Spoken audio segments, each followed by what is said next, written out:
In this tutorial, I will explain how to delete your AWS root access key. There's really no reason I can think of that you should have a root access key, because if it gets compromised, it can take over your whole AWS account, spin up new resources, charge you a bunch of money, do malicious activity. I mean, there's just no reason for it. So yeah, enough of the intro. Let's walk through it. As you can see, I'm logged into the AWS Management Console, and I'm going to click on IAM. You could also search for IAM up here. And you can see here that there's already a security alert because I created this root access key yesterday for this video.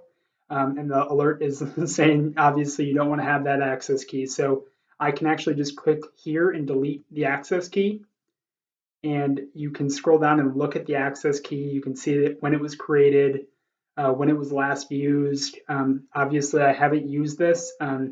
If you were here and saw that your account was being used, you might consider inactivating it and seeing, what's using that root access account. Is it going to shut down your application? Hopefully, it's not linked to your application in any way, but if you did want to, you could potentially make it inactive or deactivate it there. And then you would at least, you could always activate it if your application shut down. But because we haven't used it, I'm going to go ahead and delete it. And then I think I just need to enter the access key ID. So I'm just going to copy paste this here. And I'm going to click delete. And then there you go, it's deleted.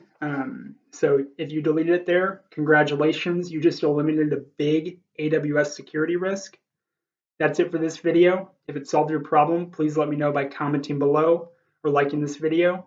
If you want more AWS or IT audit videos, please subscribe. Happy auditing.